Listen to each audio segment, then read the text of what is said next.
Perkataan nenek membuat hati Bensu dan Afril sangat kacau.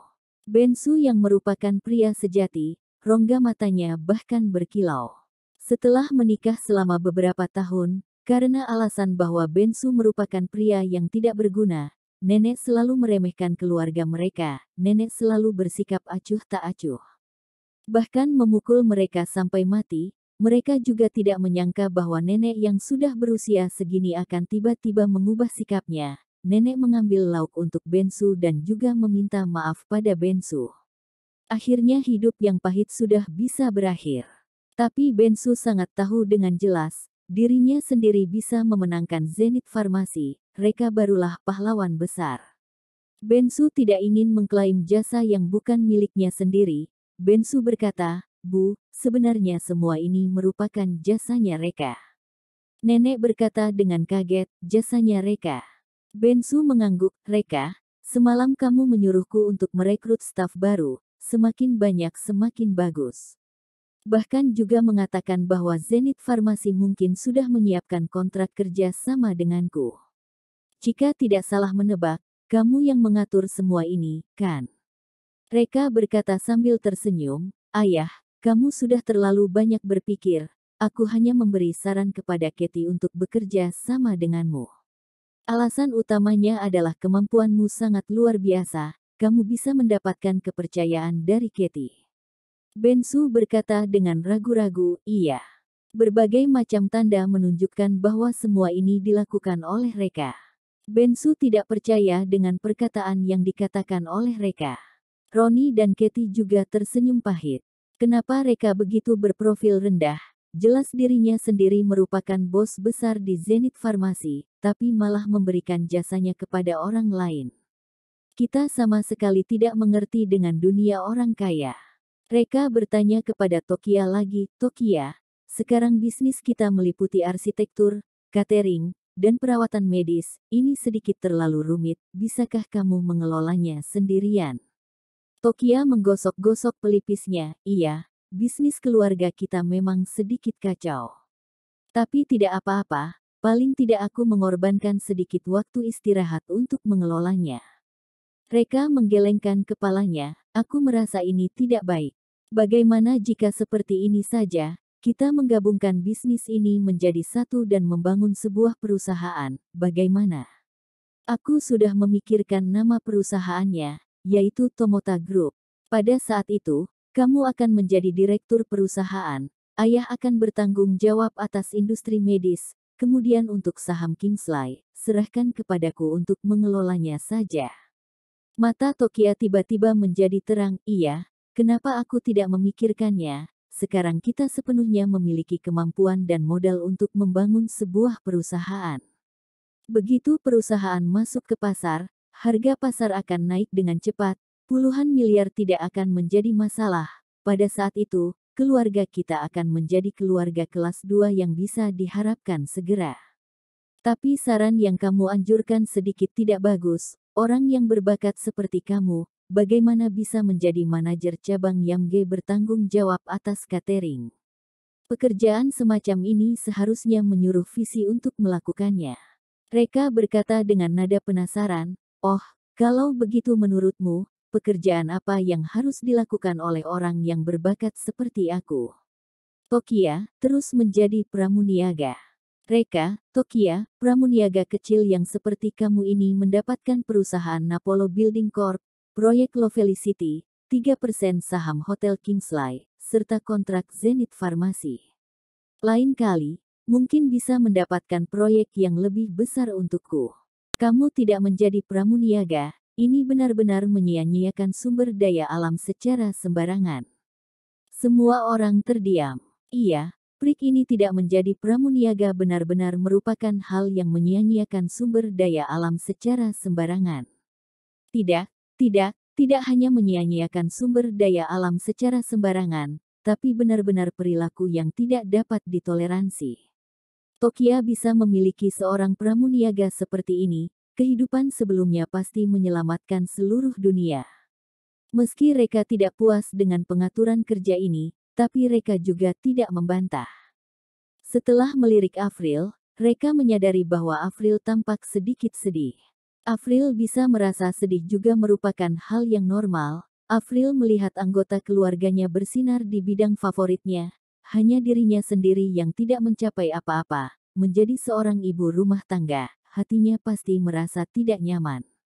Reka berkata dengan nada menghibur, "Bu, bukankah kamu terlibat dalam studi arkeologi saat muda?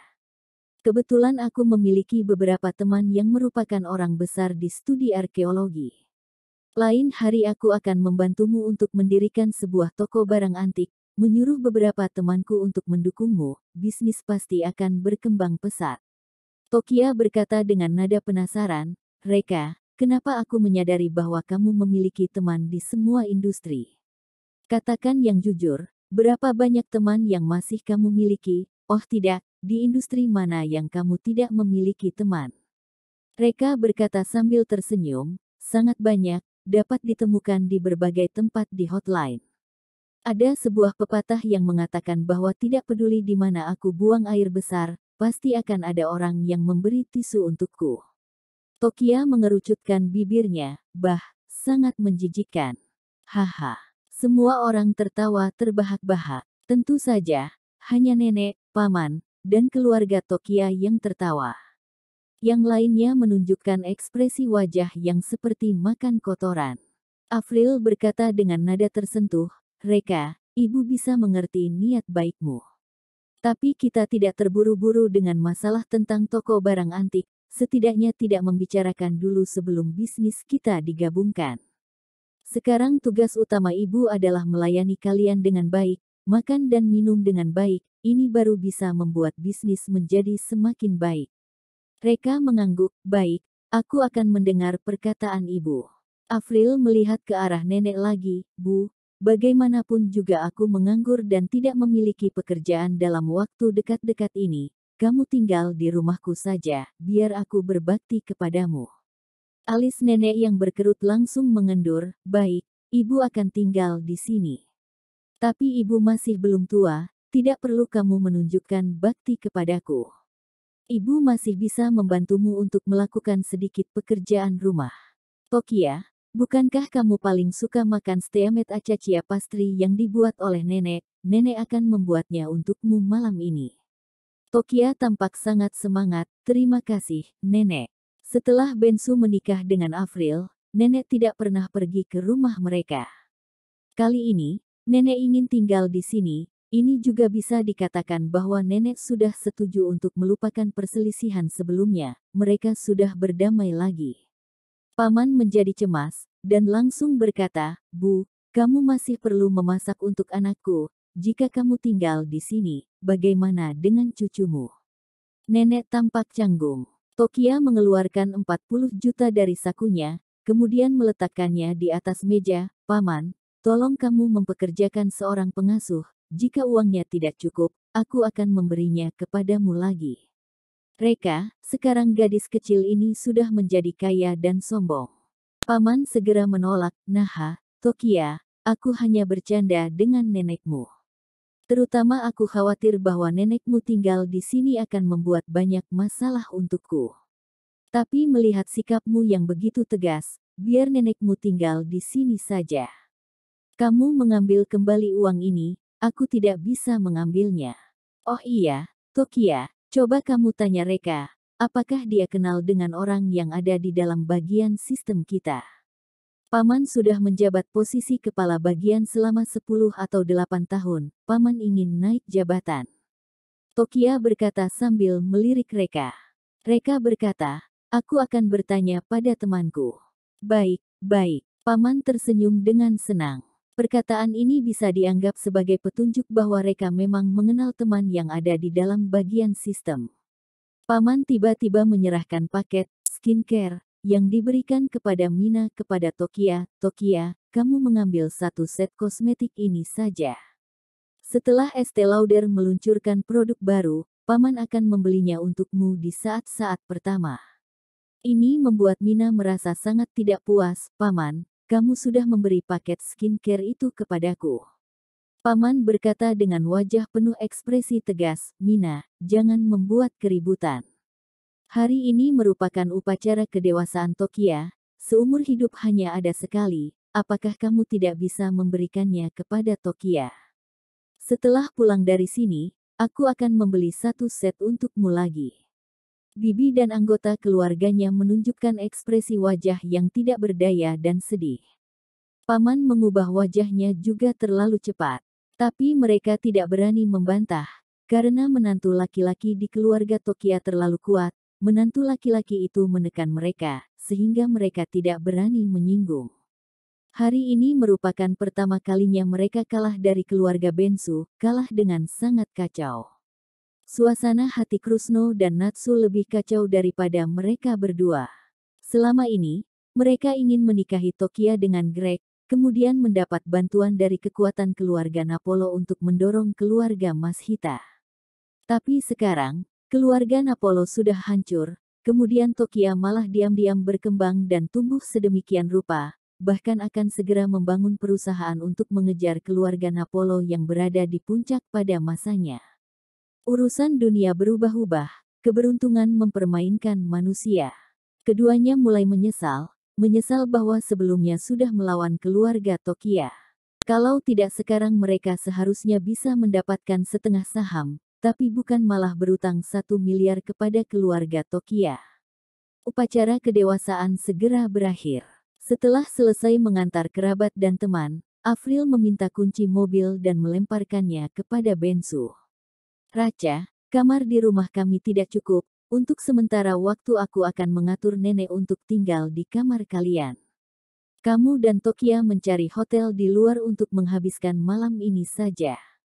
Setelah itu, sama sekali memberi mereka kesempatan untuk membantah, Afril langsung menarik Bensu dan nenek ke dalam mobil dan melaju pergi. Setelah melaju jauh, Bensu baru berkata dengan nada kecil, Afril, kenapa tidak membiarkan mereka berdua pulang ke rumah? Kamu dan ibu tinggal di kamar yang sama, aku tidur di sofa, Tokia dan Reka bisa tinggal di kamar mereka. Afril memutar bola matanya ke arah Bensu. Aku benar-benar curiga apakah kepalamu diisi dengan pasta atau tidak, masalah yang begitu kecil saja tidak bisa dilihat olehmu dengan jelas. Aku bertanya padamu, Reka sudah datang ke rumah kita selama beberapa bulan, tapi tidak ada kabar apapun dari perut Tokia, kamu tidak merasa aneh? Bensu berpikir sejenak, oh, kalau begitu kita seharusnya mencari seorang dokter untuk memeriksa tubuh Tokia. Bodoh sekali. Afril memasang wajah hitam, maksudku, mereka berdua tinggal di rumah yang sama dengan kita, mereka malu untuk membuat anak. Biarkan mereka berdua menjalani kehidupan pernikahan di luar, jadi tidak ada begitu banyak kekhawatiran. Bensu tiba-tiba menyadari apa yang telah terjadi, oh, Afril, kamu sangat bijaksana. Nenek juga berkata, Afril, kamu benar-benar harus mendesak Tokia tentang masalah ini. Aku masih belum tua sekarang, setelah anak dilahirkan, aku masih bisa membantu kalian untuk membawanya. Lain hari aku akan membicarakan masalah ini dengan Tokia. Afril tersenyum dengan senang, Bu, Tokia selalu mendengar perkataanmu, kami akan menyerahkan tugas ini kepadamu. Pintu masuk Hotel Kingsley. Kebahagiaan datang terlalu mendadak, Reka merasa sangat senang, Reka ingin tersenyum tetapi tidak berani, menahannya hingga merasa sangat tidak nyaman. Reka berpura-pura memasang wajah yang tidak bersalah, hei, ibu kita selalu begitu, demi bisa memeluk cucu lebih awal, ibu akan melakukan apapun. Tokia, meski aku juga ingin memenuhi keinginan ibu kita, tapi aku tetap harus menghargai pilihanmu.